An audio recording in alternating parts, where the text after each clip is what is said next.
మాట్లాడుకునే అంశము యేసుక్రీస్తు అందరికీ ప్రభువు. అవునా కదండి? ఒక్కరికేనా? నాకేనా? నీకేనా? అందరికీ కూడా ఆయన ప్రభువు. ఇంకొకటి రక్షకుడు. ఆయనే ఆధారము, ఆయనే కారణభూతుడు. కాబట్టి ఆయన అందరికీ ప్రభువుగా ఉన్నాడు. కాబట్టి మనము ఈరోజు దేవుని సన్నిధిలో కూర్చున్నామంటే ఎందుకు కూర్చున్నాము? ఒక ప్రశ్న మనం వేసుకుందాం. దేవుని సన్నిధిలో మనం ఎందుకు కూర్చున్నాం? తెలుసండి ఎవరికైనా? దేవుని ఆరాధించడానికి వచ్చారు. కానీ దీనికన్నా ముందు మనం తెలుసుకోవలసిన విషయం ఏంటంటే యేసుక్రీస్తు ప్రభు వారు నిజముగా ఉన్నారని. అవునా కదా? నిజముగా ఉన్నారని. రెండవది, ఆయన చనిపోయాడని. అవునా కదా? ఇంకొకటి, ఆయన మరణాన్ని తిరిగి జయించి లేచాడు. ఇంకొకటి, ఆయన మరలా వస్తాడని నమ్మి విశ్వసించి మనం ఏం చేస్తున్నామండి? దేవుని సన్నిధిలో కూర్చొని ఉన్నాం. తోమా లాంటి వారు ఎంతమంది ఉన్నారు? తోమా లాంటి వారు ఏం చేస్తారంటే, ఆయన గాయములో వ్రేలు పెడితే గాని నేను నమ్మను అంటారు. అటువంటి వారు ఎవరైనా ఉంటే, తోమా ఉన్నాడు కాబట్టి క్రీస్తు యొక్క శరీరాన్ని తాకగలిగాడు. హల్లెలూయా. ఈ రోజు తోమాలాగా కూడా మనము జీవించాలి. ప్రతి సమయంలో ఆయన గాయాలను మనము జ్ఞాపకము చేసుకోవాలి. ఒక విశ్వాసి మారాలి అంటే, ఒక మనిషి మారాలి అంటే, ఒక లోకాన్ని వెంబడించేవారు మారాలి అంటే తోమా లాంటి వాళ్ళు లేపబడాలి. హల్లెలూయా. తోమా లాంటి వారు లేపబడాలి. నేను 3 మాటలు మీతో చెప్పాలని ఆశపడుతున్నాను. ఈరోజు అంశం ఏంటండి? యేసుక్రీస్తు అందరికీ ప్రభు.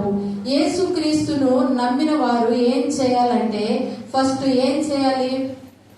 రక్షణ పొందాలి. ఏం చేయాలి? రక్షణ పొందాలి. మారు మనసు పొందాలి. పశ్చాత్తాప పడాలి. రక్షణ అంటే బాప్తిజమును మనము పొందాలి.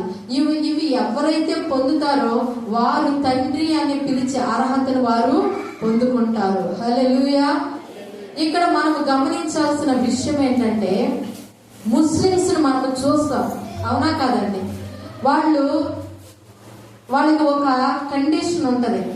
వాళ్ళు మసీదుకి వెళ్ళాలంటే, ఖురాన్ చదవాలంటే, వాళ్ళు ప్రార్థించాలి అంటే వాళ్ళకి ఒక కట్టడ అనేది ఉంటది. ఏంటండి? వాళ్ళకి చిన్న ప్రాయంలోనే వాళ్ళకి ఏం చేస్తారు?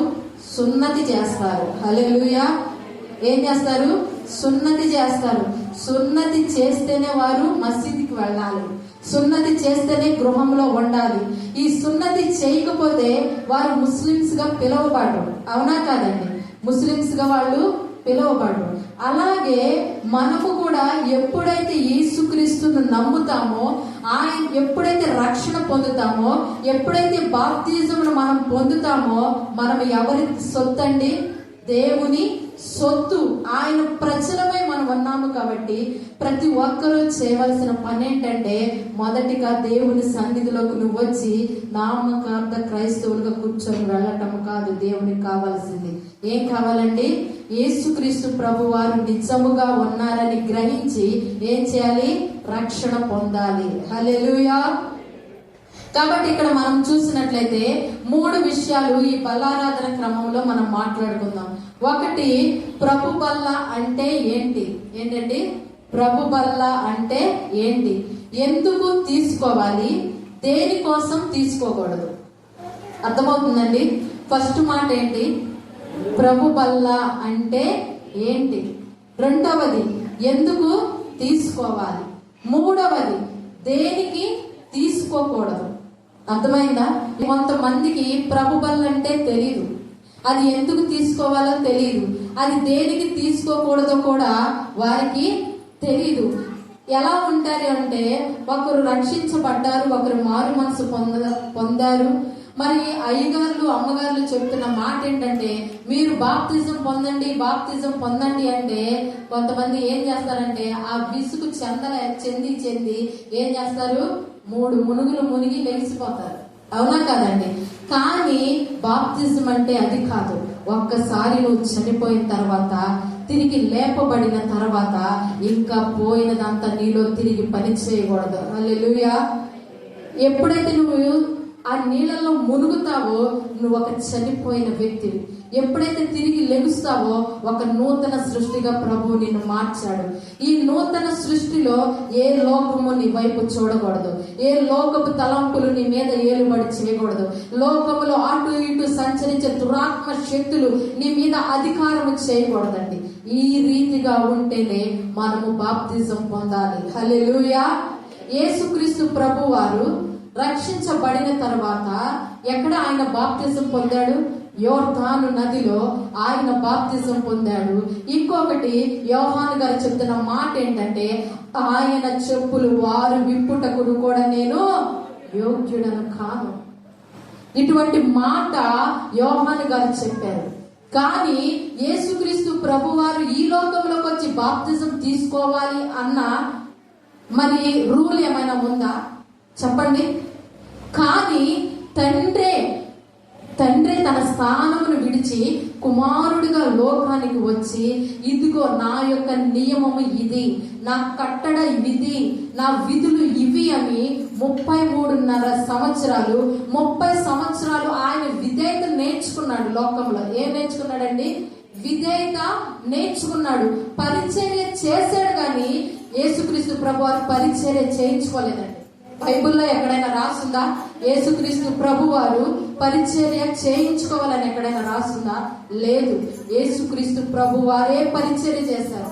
శిష్యులకు పరిచర్య చేశారు, కుటుంబాల్లోకి వెళ్ళినప్పుడు పరిచర్య చేశారు, బోధించారు, ధైర్యపరిచారు, స్వస్థతనిచ్చారు, ఎన్నో కార్యములు ఆయన చేసి ఉన్నాడు. అవునా కదండి? ఆయన విధేయతను నేర్చుకున్నాడు. మనము కూడా యేసుక్రీస్తు బిడ్డలుగా పిలువబడుతున్న మనము కూడా ఈ లోకంలో విధేయత నేర్చుకోవడం చాలా మంచిది. హల్లెలూయా. విధేయత అనేది మనకి చాలా ఇంపార్టెంట్ అండి. విధేయత కలిగి ఉండాలి. పెద్దల యందు విధేయత కలిగి ఉండాలి, చిన్నల ఎదుట విధేయత కలిగి ఉండాలి. ఎటువంటి పరిస్థితిలో ఉన్నా విధేయత నిన్ను విడిచి దూరం అవ్వకూడదు. హల్లెలూయా. ఎప్పుడైతే విధేయత నీలో నుంచి వెళ్ళిపోతో నువ్వు లోకానికి దగ్గర అయిపోతావు. ఎప్పుడైతే విధేయత నీలో నిలిచి ఉంటుందో ప్రతి ఒక్కటి నీ పాదాల కిందే ఉంటది. హల్లెలూయా. అధికారం నీ వెంట ఉంటది. నీ నోటితో ఏం మాట్లాడతావో, నీ నోటితో ఏం ప్రకటిస్తావో, నీ యొక్క వాక్కుతో ఏదైతే నువ్వు మాట్లాడతావో నీ నాలుకలను దేవుడు అభిషేకం ఉంచుతాడు. హల్లెలూయా. నీ చూపులో అభిషేకం ఉంటది. చెడు నువ్వు చూడవు. ఒకవేళ చెడును నీ కంటికి కనిపించినప్పటికీ కూడా పరిశుద్ధాత్మ దేవుడు నీతో మాట్లాడటం ప్రారంభిస్తాడు. హల్లెలూయా. ఇవన్నీ కూడా మనిషిలోకి ఎప్పుడైతే వస్తాయంటే రక్షించబడిన తర్వాత మాత్రమే వస్తాయి. రక్షణ పొందలేదనుకోండి, బాప్తిజం పొందలేదనుకోండి, మన పాపం ఎక్కువ అవుతుంది కానీ తక్కువ మాత్రం ఏ మాత్రము కూడా కాదు. ఒకటి చెప్తారు, సిస్టర్ నేను బాప్తిజం పొందాను కదా, నేను ఖచ్చితంగా పరలోకానికి వెళ్తామంటే నేను వెళ్ళమని చెప్తా. ఎందుకో తెలుసండి? అది పరలోకానికి వెళ్ళటం ఒక టికెట్ మాత్రమే, కానీ తర్వాత తీర్పు కాలం ఉంటది. ఆ తీర్పు కాలంలో నువ్వు చేసే నీతి క్రియలు కనపడతాయి. ఒక తెర మీద నువ్వు చేసే ప్రతి పాపము, ప్రతి రహస్య పాపము, ఒక ఇది గోడ నీతో మాట్లాడుతుంది, ఒక పుట్టలు మాట్లాడతాయి, ఒక చెట్లు మాట్లాడతాయి. నువ్వు ఎక్కడ సంచరించావో, ఎక్కడ ఏం చేసావో, ఏ దొంగతనం చేసావో, ఏం మాట్లాడావో ప్రతి ఒక్కటి ఆ తెర మీద వేయటం జరుగుతుంది. జీవ గ్రంథము వెప్పడం జరుగుతుంది. నీ యొక్క ప్రతి ఒక్క పాపము కనబడుతుంది తేటగా. అనేక మంది చూస్తారు. అనేక మంది ఎదుట మన రొమ్ములు గుద్దుకొనంట, మన బిడ్డలు ఎదుట పడి ఏడుస్తామంట ఆ పాపాలు కనిపించినప్పుడు. కానీ ఈ రోజున దేవుడు నీకు మంచి అవకాశం ఇస్తున్నాడు. మంచి అవకాశముతో ఆయన నిన్ను నింపుతున్నాడు. నింపి నిన్నేం చేస్తున్నాడు తెలుసా? అటువంటి పాపము నువ్వు చూడకూడదని, అటువంటి శాపము నీ మీద పని చేయకూడదని ఆయన ఏం చేస్తున్నాడు తెలుసా? నాకు సమయం ఇస్తున్నాడు. హల్లెలూయా. హల్లెలూయా. దేవుని శరీరాన్ని, దేవుని రక్తాన్ని తీసుకోవడానికి మనం వచ్చామంటే ప్రభు బల్ల కార్యక్రమం అంటే ఏంటో మొదట మనము తెలుసుకోవాలి. ఒకసారి చూద్దామా? చాలా సంఘాల్లో ఎలా ఉంటాయంటే ప్రభు బల్ల అనేది శనివారం తీసుకుంటారు. ఎవరు? సెవెంత్ డే వాళ్ళు, శనివారం మిషన్ వాళ్ళు ఏం చేస్తారు? శనివారం తీసుకుంటారు. తర్వాత కొంతమంది ఏం చేస్తారంటే ఫస్ట్ ఆదివారం తీసుకుంటారు, కొంతమంది చివరి ఆదివారం తీసుకుంటారు, కొంతమంది రెండవ ఆదివారం అంటారు. ఇలా సంఘాలన్నీ కూడా ఏం చేస్తున్నాయంటే దేవుని యొక్క మరణాన్ని జ్ఞాపకం చేసుకుంటున్నాయి. హల్లెలూయా. దేవుని మరణాన్ని జ్ఞాపకం చేసుకుంటున్నాయి. ఇక్కడ చూసినట్లయితే 1వ కొరింథీయులకు రాసిన పత్రిక అపోస్తలుడైన పౌలు గారు కొరింథీయులకు రాసిన మొదటి పత్రిక 11వ అధ్యాయము 23 నుండి 32 వచనములు కలిగిన దేవుని వాక్యమును మనము ధ్యానించుకుందాము. ఇక్కడ మనం చూసినట్లయితే అపోస్తలుడైన పౌలు గారు కొరింథీ సంఘానికి రాస్తూ ఈ పత్రిక రాస్తూ చెప్తున్న విషయం ఏంటంటే, యేసుక్రీస్తు ప్రభువారిని జ్ఞాపకము చేసుకొనటానికి, ఆయన యొక్క మరణాన్ని జ్ఞాపకము చేసుకోవడానికి ఈ రొట్టెను ఈ ద్రాక్ష రసమును తాగాలని స్పెసిఫిక్ గా చెప్తున్నారు. హల్లెలూయా. ఇక్కడ చూసినట్లయితే కొంతమంది అయోగ్యులు ఉంటారంట. ఎవరు? అయోగ్యులు ఉంటారు. వీరు ఏంటంటే నామకార్థముగా వచ్చి దేవుని శరీరం ఏంటో తెలియదు, దేవుని రక్తం ఏంటో కూడా వారికి తెలియదు. కానీ వారిని వారు ఏం చేయాలండి? వారిని వారు పరీక్షించుకోకుండా, వారిని వారు తెలుసుకోకుండా, వారి యొక్క పాపాలను వారి జ్ఞాపకము చేసుకోనకుండా, వారు నేను ఇటువంటి రకముగా జీవించానని వారి యొక్క పాపాలు దేవుని సన్నిధిలో ఒప్పుకోకుండా అయోగ్యముగా వారు ఏం చేస్తున్నారంట? ప్రభు బలలో చేయి వేస్తున్నారు.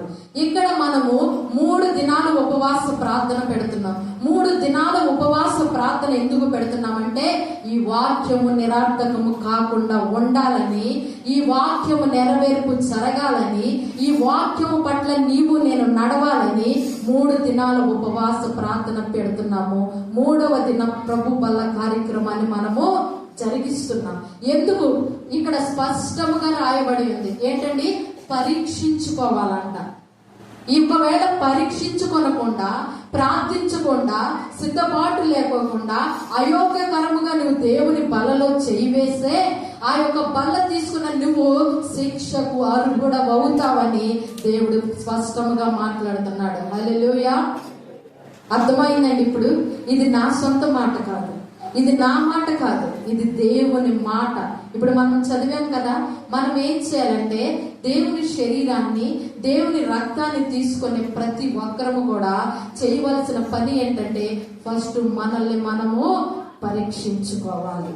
అయోగ్యకరంగా కాకుండా యోగ్యత కలిగి ఆయన శరీరాన్ని మనము పట్టుకోవాలి. ఇలా ఎవరైతే పట్టుకుంటారో వారు దేవుని మరణమును జ్ఞాపకము చేసుకున్నట్లు. ఎవరైతే అయోగ్యముగా ఒక నామకార్థ జీవితం జీవిస్తూ నేను బాప్తిజం పొందాను కదా, ఇది ఒక ఆచారబద్ధముగా, ఒక ఆచారముగా ఈ రోజు కొంతమంది ఉంటారు. ఏం చేస్తారంటే ఈ రోజు బల్లారాధన ఫస్ట్ వీక్, ఈ రోజు ద్రాక్షరసం ఇస్తారు, ఈ రోజు రొట్టెనిస్తారు, నేను వెళ్ళి తీసేసుకోవాలి, లేకపోతే అది నాకు శాపం అంటారు. కానీ నేను చెప్తాను అది కాదండి. దేవునికి కావాల్సింది ఫస్ట్ మనల్ని మనం పరీక్షించుకోవాలి, మనల్ని మనము శుద్ధి చేసుకోవాలి. నేను చెప్పాను కదా ఇంతకు ముందు, ఏం చెప్పాను? ఆయన రాజ్యంలోనికి వెళ్ళినప్పుడు తీర్పు అక్కడ ఉంటది. బాప్తిజం అనేది నీకు ఒక టికెట్ మాత్రమే. అక్కడికి వెళ్ళిన తర్వాత తీర్పు కాలం ఉంటది. ఆ తీర్పులో నీ పాపములు కనబడకుండా ఉండాలి అంటే శుద్ధీకరణ నీకు చాలా అవసరం. హల్లెలూయా. మనము శుద్ధీకరించబడి ఉపవాసం ఉండి మనల్ని మనము నలగ కొట్టుకొని దేవుని యొక్క బల్లలో మనము చేయి వేయాలి. నువ్వు అలా లేకుండా ఉంటే దేవుడు నిన్ను శిక్షిస్తాడు, రోగాల చేత నువ్వు నింపబడతావని చెప్తున్నాడు. అదే రీతిగా మనము చూస్తూ ఉంటే నువ్వు ఉపవాసం ఉన్నప్పుడు దేవుని యొక్క బలలో చేస్తున్న వారు, ఆకలి లేని వారికి ఏం చేయాలి? ఆహారము పెట్టాలి. నువ్వు ఆ రీతిగా తగ్గింపు కలిగి ఎప్పుడైతే ఉంటావో దేవుడు చెప్పే ప్రతి మాట ఆయన వచ్చేంత వరకు, ఆయన మనతో పుచ్చుకునేంత వరకు మనము ఈ బల్లను మనము జ్ఞాపకము చేసుకోవాలి. హల్లెలూయా. ఇక్కడ చూసినట్లయితే ఈ పని ఎవరు చేశారంటే ఫస్ట్ ఎవరు చేశారంటే మీకు తెలుసా? ఇశ్రాయేలీయులు చేశారు.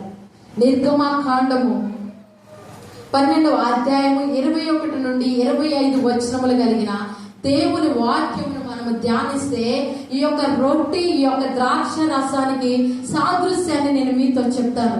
ఒక్కసారి నేను చెప్పే మాటలు ఒక్కసారి నా వైపు చూడండి మీరందరూ. నిర్గమకాండంలో ఇలా రాయబడి ఉంటది ఏంటంటే, మీరు ఒక పస్కా బలి పశువుని తీసుకొచ్చి దాన్ని వధించి దానిలో హిస్సోపు యొక్క కుంచెను ముంచి దాన్ని ఏం చేయాలంటే మీ ద్వారబంధముల మీద 2 నిలువు కమ్ములకు గుర్తు వేయాలి.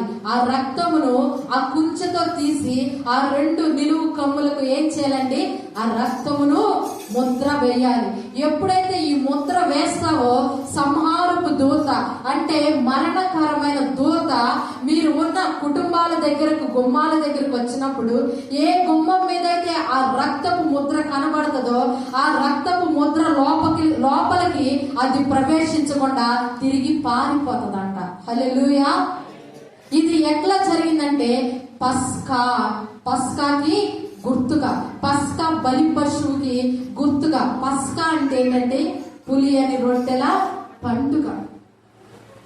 మరి ఇక్కడ చూసినట్లయితే నిర్గమకాండంలో మరి యెహోవా దేవుడు మాట్లాడుతున్నాడు. ఎవరితో మాట్లాడుతున్నారు? మోషేతో. ఇశ్రాయేలు జనాంగముతో మాట్లాడుతున్న మాట, వీరు ఐగుప్తులో ఉన్నారు, వీరికి మరణకరమైన దూత సంచరిస్తుంది, వీరిని నాశనం చేయాలి, వీరిని చంపేయాలన్నప్పుడు దేవుడు వారితో మాట్లాడుతున్నారు. ఇదిగో మీరు ఒక బలి పశువుని తీసుకోండి, దాన్ని వధించండి, ఆ హిస్సోపు మరి కుంచెను తీసుకొని ఆ రక్తంలో ముంచి ఆ ద్వారబంధాల మీద నిలువుట కమ్మీలకు దాన్ని వేయండి. ఈ రోజు నువ్వు పడుకునేటప్పుడు ఎన్నిసార్లు యేసు రక్తం నీ ద్వారబంధానికి వేస్తున్నావు? నీ హృదయానికి ఎన్నిసార్లు యేసు రక్తాన్ని కుమ్మరిస్తున్నావు?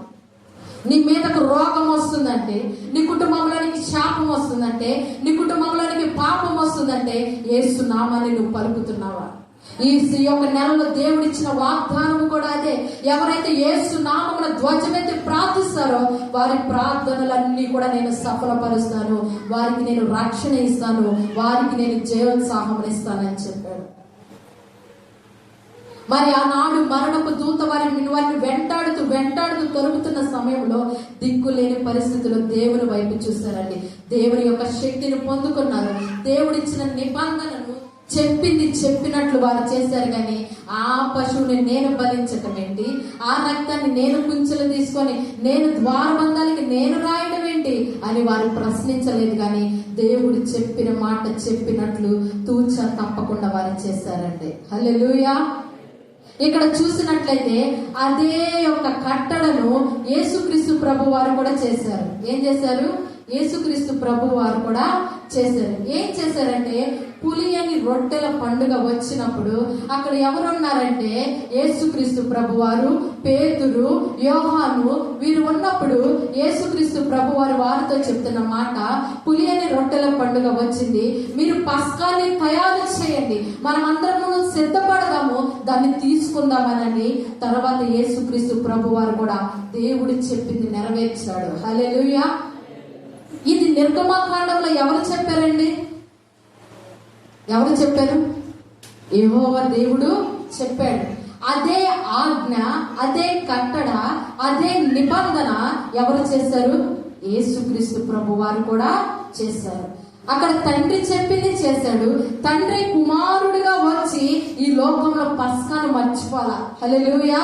పస్కాను మర్చిపోవాలా. ఈ రోజు పస్కా మన కళ్ళ ముందు ఉంది. ఈ రోజు పస్కాను నువ్వు తింటున్నావు, ఈ రోజు పస్కాను నువ్వు తాగుతున్నావంటే సిద్ధపాటు నీలో ఉందా? సిద్ధపాటుతో నువ్వు దేవుని సన్నిధిలోనికి వస్తున్నావా? సిద్ధపాటు కలిగి ఈయన నా కోసం నిజముగా మరణించాడు. యేసుక్రీస్తు ప్రభు రాకముందే పస్కా జరిగిపోయింది. యేసుక్రీస్తు ప్రభు ఈ లోకంలోకి వచ్చా కూడా పస్కాల గురించి అనేక మందికి తెలియపరిచాడు. హల్లెలూయా. ఇదంతా కూడా ఎవరు చేశారండి? యేసుక్రీస్తు ప్రభు వారు కూడా ఈ పస్కాను చేసి ఉన్నారు. అదే రీతిగా చూస్తే ఇక్కడ ప్రభు బల్ల అంటే ఏంటంటే ఆ యొక్క ఆదిమ సంఘాల్లో ఏం జరిగిందండి? ఫస్ట్ ఏం జరిగింది? పస్కా బలి పశువు. తర్వాత ఏం జరిగింది? పులి అని రొట్టెల పండుగ జరిగింది. తర్వాత యేసుక్రీస్తు ప్రభు వారు రొట్టెకు సాదృశ్యంగా మరి శరీరాన్ని, ఇంకొకటి రక్తానికి బదులుగా ఏం తీసుకున్నారు? ద్రాక్ష రసాన్ని తీసుకున్నారు. అర్థమైందా ఇప్పుడు? అక్కడ ఏం చేశారు వాళ్ళు? ఏం చేశారు చెప్పండి? పశువును వధించారు, పశు మాంసాన్ని తీసుకున్నారు, పశువు రక్తాన్ని తీసుకున్నారు. బలి అర్పించడం అంటే వారు ఏం చేస్తారంటే, ఒక యాజకుడు తీసుకొచ్చి కృతజ్ఞతాస్తుతులు చెల్లించి దాన్ని వధించి దాని రక్తాన్ని తీసుకొని ఆ రక్తాన్ని ఒక పళ్ళెంలో తీసుకొని వచ్చి బలిపీఠం కింద దాన్ని ఏం చేయాలంటే ప్రోక్షించాలి. ఏం చేయాలండి? ప్రోక్షించాలి. ప్రోక్షిస్తూ మరి నిలువు కొమ్ములకు, అడ్డు కొమ్ములకు దాన్ని గుర్తులు వేయాలి. వేసి ఆ మాంసాన్ని జతలు జతలుగా వాటిని ఏర్పాటు చేసి దేవుని ఎదుటికి తీసుకువెళ్ళినప్పుడు ఆ బలి సువాసనకరముగా దేవునికి వెళుతుంది. హల్లెలూయా. ఈ రోజున నువ్వు దేవుని సన్నిధిలోనికి వచ్చావంటే నీ పాపము, నీ శాపము, నీ యొక్క రోగము ఏ స్థితిలో నువ్వున్నా ఆ యొక్క ప్రతి ఒక్కటి కొట్టివేయబడాలంటే నీ కన్నీరు దేవుని యొక్క పాదముల చెంతకు వస్తుందా? కొమ్మరిస్తున్నావా? దేవుడు సువాసనగా దాన్ని వీక్షిస్తున్నాడా? అయోగ్యకరముగా నువ్వు దేవుని బలలో చేయి వేస్తున్నా? ఒక్కసారి మనము పరిశీలించుకున్నాం. అనాది కాలంలో దేవుడు ఏం చేశాడండి? పస్కా బలి పశువుని తీసుకొని దాన్ని వధించమని చెప్పాడు. తర్వాత యేసుక్రీస్తు ప్రభు వారు వచ్చి పులియని రొట్టెల పండుగని జ్ఞాపకం చేసుకొని అక్కడ ఏం చేశాడంటే రొట్టెను, ద్రాక్ష రసాన్ని ఇచ్చాడు. తర్వాత యేసుక్రీస్తు ప్రభు వారు చనిపోయిన తర్వాత ఆయన యొక్క శరీరాన్ని, ఆయన యొక్క రక్తాన్ని మనం ఈ రోజు ఎలా తీసుకుంటున్నామంటే ఆయన శరీరాన్ని రొట్టెగాను, ఆయన రక్తాన్ని మనం ఏం చేస్తున్నాము? ఆయన రక్తాన్ని మనం ఏం చేస్తున్నాం? ద్రాక్ష రసముగా మనము పానము చేస్తున్నాం. ఇప్పుడు అర్థమైందండి? ఏమర్థమైంది చెప్పాలి? ఏమర్థమైంది? ప్రభు బల్ల అంటే ఏంటి? ఎవరైనా మిమ్మల్ని ప్రభు బల్ల అంటే ఏంటి అని ప్రశ్నిస్తే మీరు చెప్పవలసిన మాట ఏం చేయాలంటే, ఇశ్రాయేలు జనాంగములో ఆయన పస్కా బలి పశువుని తీసుకొని దాన్ని వధించి హిస్సోపు పొడకను ముంచి ఆ ద్వార బంధముల మీద నిలువుడు కమ్మీలు వేశారు. అదే కట్టడ నా యేసు ప్రభు చేసి ఆయన పులియని రొట్టెల పండుగ చేసి అక్కడ సిద్ధపరచబడిన తర్వాత ప్రార్థించి వారు తీసుకున్నారు. పులియని రొట్టెల పండుగ వారు పాటించారా లేదా? తర్వాత ఈ పులియని రొట్టెల పండుగ ఎప్పుడు వచ్చిందో తెలుసండి? జాన్యువరి నెలలో వస్తుంది. ఎలా వస్తుంది? మనం 21 దినాలు ఉపవాస ప్రార్థన పెట్టుకుంటాం జనవరి. ఎప్పటి నుంచి తెలుసా? ఎప్పటి నుంచి చెప్పండి? 7 నుంచి ఎంత? 27 వరకు ఉపవాస దినాలు. ఈ ఉపవాస దినాల్లోనే పస్కా కూడా వచ్చేసింది. హల్లెలూయా. ఇప్పుడు మనం పస్కాను ఆచరిస్తున్నామా లేదా? పస్కాని మనం కంపల్సరీగా జ్ఞాపకం చేసుకోవాలి. హల్లెలూయా. అది చేసుకోవాలి కాబట్టి యేసుక్రీస్తు ప్రభు వారు కూడా పస్కాని జ్ఞాపకం చేసుకున్నారు. ఆ పస్కాని ఇప్పుడు నువ్వు నేను తింటున్న ఈ యొక్క రొట్టె, ఈ యొక్క ద్రాక్ష రసం. ఆ పస్కా బలి పశువు ఎవరండి? ఇశ్రాయేలు బలి పశువును అర్పించారు కదా, దాని రక్తాన్ని ద్వారకమ్మలకి రాశారా లేదా? అదే ఒక రక్తాన్ని, యేసు రక్తం అని ప్రతి గుమ్మం మీద మనం వేస్తున్నామా లేదా? సిలువ గుర్తు వేస్తున్నామా లేదా? అది ఇశ్రాయేలీల కాలంలోనే, అనాది కాలంలోనే ఆ పస్కా బలి పశువే ఈ 2000 సంవత్సరాల క్రితం నీ కొరకు నా కొరకు లోకంలోకి వచ్చి ఆయన బలి పశువుగా మారిపోయాడు. హల్లెలూయా. ఆయన నీ కోసం నా కోసం చనిపోయాడు కాబట్టి ఆయన శరీరాన్ని మనం తింటున్నాం, ఆయన రక్తాన్ని మనము త్రాగుతున్నాం. ఇంకొక విషయాన్ని చెప్తాను, ఎందుకు తీసుకోవాలి, దేనికి తీసుకోవాలండి తెలుసా? 1వ కొరింథీయులకు రాసిన పత్రిక 11వ అధ్యాయము 24వ వచనం. దానిని విరిచి ఇది మీ కొరకైనా నా శరీరము నన్ను జ్ఞాపకము చేసుకున్నటకై దీనిని ఆయన పాత్రను ఎత్తుకొని ఈ పాత్ర నా రక్తము వలనైన క్రొత్త నిబంధన, మీరు దీనిలోని త్రాగునప్పుడల్లా నన్ను జ్ఞాపకము చేసుకున్నటకై దీనిని చేయుడని చెప్పాను. హల్లెలూయా. ప్రభు బలలో పాలు పొందే ప్రతి ఒక్కరూ చేయవలసిన పని ఏంటండి? ఎవరిని జ్ఞాపకం చేసుకోవాలి? యేసుక్రీస్తు ప్రభు వారిని జ్ఞాపకం చేసుకోవాలి. ఇంకొకటి మనం చేయవలసిన పని ఏంటంటే, ఆయన యొక్క రొట్టెను, ఆయన యొక్క రక్తాన్ని తీసుకునేటప్పుడు మనం ఏం చేయాలి? ఈ పాత్రలోని త్రాగునప్పుడు ఆయన మరలా నా కోసము వస్తాడనని ఏం చేయాలి? నిరీక్షణతో ఎదురు చూడాలి. ఎలా అంటే నిరీక్షణతో ఎదురు చూడాలి. రెండో మాట మనం మాట్లాడుకునే మాట ఏంటి? ఎందుకు తీసుకోవాలి? ఎందుకు తీసుకోవాలంటే మనం దేనికి తీసుకోవాలి? ఆయన్ను జ్ఞాపకము చేసుకోవడానికి. రెండవది, ఆయన తిరిగి మన కోసం వస్తాడని, ఆయన మరణము ప్రచురపరచడానికి. ఇదిగో ఈ శరీరము, ఈ రక్తమే ఒక గుర్తు. ఆయన రానున్నాడని, ఆయన మేఘారథముల మీద రానయ్యున్నాడని ఒక సింబల్ గా దాన్ని మనం ఏం చేస్తున్నాము? తీసుకుంటున్నాం. ఎందుకు తీసుకుంటున్నాం? అర్థమైందండి ఇప్పుడు ఎందుకు తీసుకుంటున్నాం? ఒక గుర్తుగా, ఒక సాదృశ్యముగా. యేసుక్రీస్తు ప్రభు వారు రాకముందు ఇజ్రాయేలీలు పస్కా బలి పశువులు ముందుగానే వారు తీసేసుకున్నారు. అవునా కాదండి? తర్వాత యేసుక్రీస్తు ప్రభు వారు వచ్చాక కూడా ఆయన మరణాన్ని ముందుగా చూపించడానికి కూడా రొట్టెను, ద్రాక్షారసాన్ని తీసుకున్నారు. ఆయన మళ్ళీ తిరిగి వస్తాడని నీవు నేను ఈ రోజు దేవుని యొక్క శరీరాన్ని, రొట్టెను రొట్టెను, ద్రాక్షరసాన్ని మనము తీసుకుంటున్నాం. దీనికే ఆయన మరణాన్ని మనము జ్ఞాపకం చేసుకోవడానికి తీసుకుంటున్నాం. ఫస్ట్ ఏంటండి? ప్రభు బల అంటే ఏంటి? రెండవది, ఎందుకు తీసుకోవాలి? ఆయన్ను జ్ఞాపకము చేసుకొనటానికి. ఆయన నా కోసం నిజముగా చనిపోయాడు. ఆయన నా కోసం శ్రమ పడ్డాడు. నా పాపాలు ఆయన మీద వేయబడ్డాయి. నేను ఉమ్ము ఊసాను. నా కాళ్ళతో చేసిన పాపాలకు ఆయన మ్రేకులు దించుకున్నాడు. నా చేతులతో చేసిన పాపాలకు ఆయన గాయపడ్డాడు అని నేను చేసిన తప్పుడు ఆలోచనలకు ఆయనకు ముళ్ళ కిరీటం పెట్టబడిందనని వారు జ్ఞాపకము చేసుకుంటూ ఆ పానమును త్రాగారంట. ఆ రొట్టెను వారు తిన్నారు. అందుకని మనము కూడా ఏం చేయాలి? ఏం చేయాలి? పస్కాలో మనము పాలు పంపులు పొందాలి. ఈ యొక్క బల్లలో మనము పాలు పంపులు పొందాలండి. ఇంకోటి, దేనికి ఎందుకు మనము తీసుకోకూడదు, ఎందుకు తీసుకోకూడదో కూడా నేను చెప్తాను. ఇంకో విషయము, ఎందుకు ప్రభు బలని తీసుకోవాలన్న విషయము అపోస్తుల కార్యములు 2:24-42 ఉంటది. 1 కొరింథీ 11:26 ఉంటది. 1 కొరింథీ 10:16-17 వచనాల్లో ఉంటది. 1 కొరింథీ 11:28 వచనాల్లో ఎందుకు తీసుకోవాలి అనేది ఉంటది.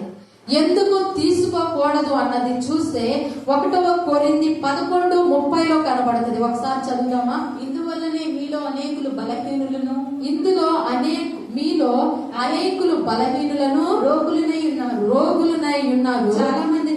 చాలా మంది నిద్రించుచున్నారు. కొంతమంది ఏం చేస్తారంటే, ఈ యొక్క బల్లలోనికి వచ్చేటప్పుడు వాళ్ళ ఆలోచన ఎలా ఉంటదంటే, నేను ఇప్పుడు ప్రభు బల్లలో చేయి వేస్తున్నానంటే నా పాపాలన్నీ క్షమించబడతాయి అంటారు ఒకళ్ళు. ఇంకొకరు అంటారు, నా రోగాలన్నీ కూడా ఏం చేస్తాయి? తొలగిపోతాయి అని అంటారు. ఇంకొంతమంది అంటారు, నాకు ఆశీర్వాదాలు వచ్చేస్తాయి, దీవెనలు వచ్చేస్తాయి అనుకుంటారు ఇంకొంతమంది. కానీ ఎవరు కూడా అయోగ్యకరముగా దేవుని యొక్క బలలో చేయి వేయకూడదు. ఎలా వేయాలండి? సిద్ధపాటు ఉండాలి. మనకి నలగొట్టబడాలి. శరీరం అంతా నలగొట్టుకోవాలి. దినదినము వృద్ధి చేయబడాలి. మన పాపాలన్నీ ఒప్పుకోవాలి. దినదినము మన రక్షణ మనము జ్ఞాపకము చేసుకోవాలండి. ఇవి ఎవరైతే చేస్తారో, ఎవరైతే ఈ యొక్క నియమాలను అనుసరిస్తారో, ఈ కట్టడలను ఎవరైతే గైకొంటారో, వీరి అందరూ కూడా దేవుని యొక్క మరణాన్ని జ్ఞాపకము చేసుకున్నవారు. హల్లెలూయా.